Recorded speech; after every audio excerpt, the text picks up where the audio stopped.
Eu recebo o professor Antônio Rufino Neto, professor da Faculdade de Medicina de Ribeirão Preto. O professor realiza um trabalho de combate ao tabagismo no Hospital das Clínicas de Ribeirão Preto junto com uma comissão.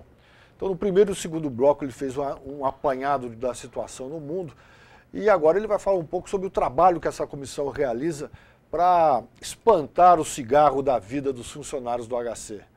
É uma missão difícil, professor? É difícil.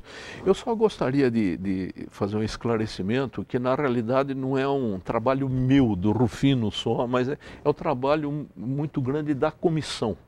Tem a presidente da comissão, que é a Adriana, o presidente anterior, que era o Clésio, e tem toda uma comissão que trabalha com todo entusiasmo, com todo afinco, no sentido da gente tentar fazer um controle do tabagismo dentro do Hospital das Clínicas. Não é fácil. Não é fácil, como eu disse no bloco anterior, porque modificar comportamento das pessoas não é pura e simplesmente nível cognitivo. Não é como baixar um decreto de falar de hoje em diante você não pode fumar. Então o trabalho tem que ser um trabalho constante, um trabalho educativo. Essa comissão, a função dela é assessorar o superintendente do hospital no controle do tabagismo. De que forma ela assessora? Vendo as portarias que existem de nível federal, estadual, assessorando o superintendente, bem como também oferecendo aos funcionários do Hospital das Clínicas, aqueles que querem abandonar o hábito, uma maneira de dar o auxílio. Como que é feito isso? Em geral é feito em equipes, né? Ver grupos de pessoas que têm vontade de realmente parar e para esse grupo de pessoas fazendo reuniões com auxílio de um psicólogo, né, e do médico e dando todo o apoio no sentido desse indivíduo parar de fumar, fazendo várias reuniões, fazendo quando necessário, quando o nível de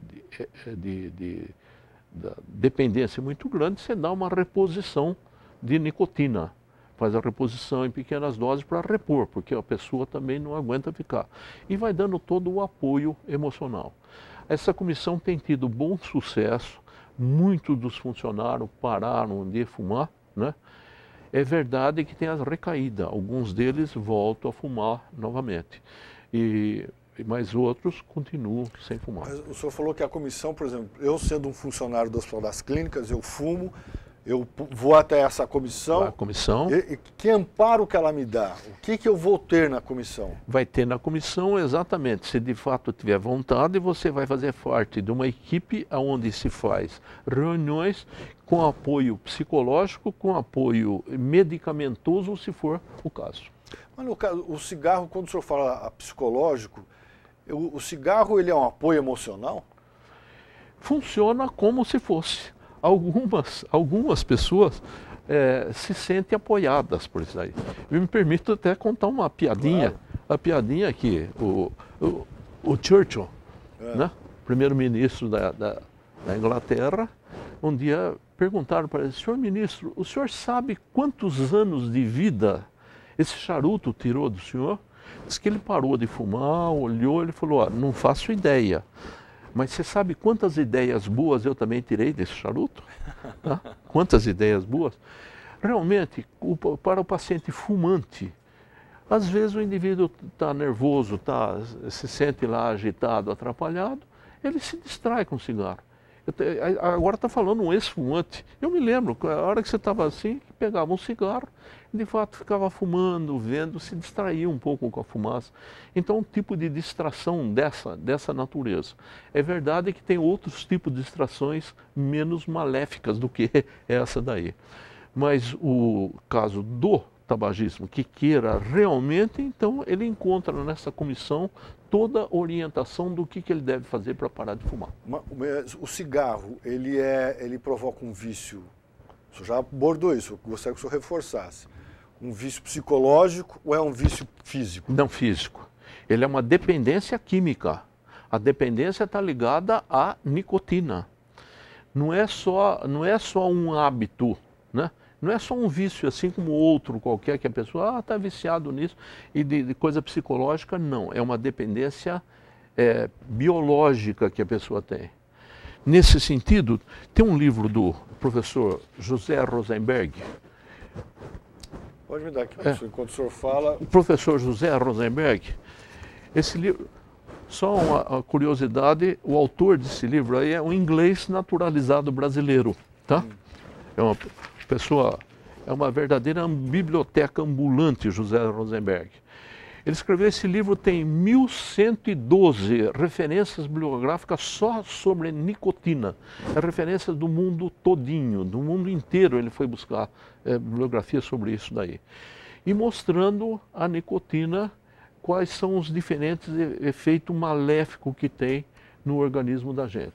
Então ela cria uma dependência farmacológica. Então a pessoa, ela quando vai tentar fazer o tratamento, ou ela precisa de uma vontade bastante hercúlea para conseguir parar de fumar sozinho, ou se não começa com esquemas de reposição, que é o que a comissão faz. A comissão dá o apoio psicológico, assim como também dá a reposição quando é necessário. Então, aí no caso do Hospital das Clínicas, que já há tempo faz essa luta contra o tabagismo, e não contra o tabagista, né? Isso, é contra o tabagismo, né? Contra o tabagismo. Não contra o tabagismo. Esse tipo de comissão, ela pode fazer serviços fora do hospital, em empresas que queiram melhorar a saúde do trabalhador? A Adriana, a doutora Adriana, ela atende no Centro de Saúde Escola. Tem um grupo lá também.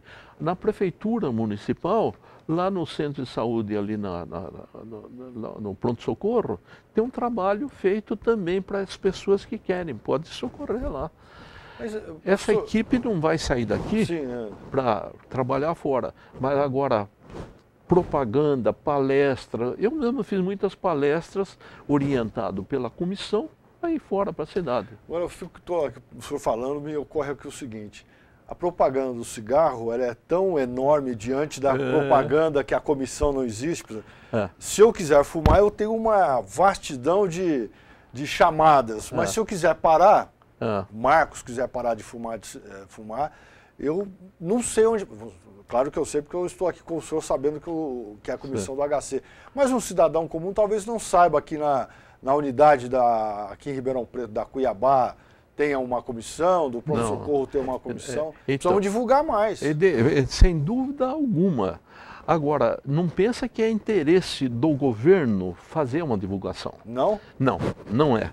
Pela seguinte razão: no preço de um cigarro, 70% do custo do cigarro é imposto.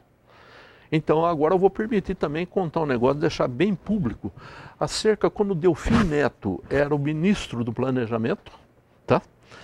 Por parte do Ministério da Saúde, foram ter uma conversa para o Ministério para a gente negociar uma maneira de divulgar mais os malefícios do cigarro. A resposta foi simplesmente não, porque 70% do preço do maço de cigarro é imposto. E esse imposto é um dinheirão monstruoso que cai no governo. Trabalho feito na Alemanha mostrou-se, na Alemanha fuma-se bastante. Trabalho feito na Alemanha mostrou-se o que o governo recolhe de impostos pelo cigarro, ele gasta tudo, ou talvez até em quantidade maior, nas doenças que ele tem que financiar depois. Então é uma economia burra, porque é uma economia que você pensa que está ganhando dinheiro e na realidade está gastando. Eu mostrei agora há pouco que 1/3 dos leitos hospitalares são com doenças tabaco associadas. Né? Professor, nós já estamos com o tempo aqui estourando, eu vou fazer uma perguntinha ao senhor, se eu puder ser rápido. O senhor falou que na Alemanha fuma muito. Fuma. Mas eu queria saber, cigarro, ele tem a preferência de países pobres, países ricos, ou o cigarro atinge todos os níveis? Bom, atinge todos os níveis. Agora, nos locais onde o nível educacional é maior, ele é menor. Aqui no Brasil, curiosamente, um dos estados onde é maior prevalência de tabagismo é o Rio Grande do Sul, e que tem um nível cultural razoavelmente bom. E a prevalência lá é maior do que se encontra no Nordeste. Mas, em síntese, está muito associado com o nível cultural, e não propriamente ser rico ou ser pobre. Eu conversei aqui com o professor da Faculdade de Medicina de Ribeirão Preto, professor Antônio Rufino Neto, um especialista no combate ao tabagismo, não ao tabagista, que ele gosta de frisar, e ele vai voltar para cá para a gente conversar sobre tuberculose, que é outro assunto que o professor Rufino domina e domina muito bem.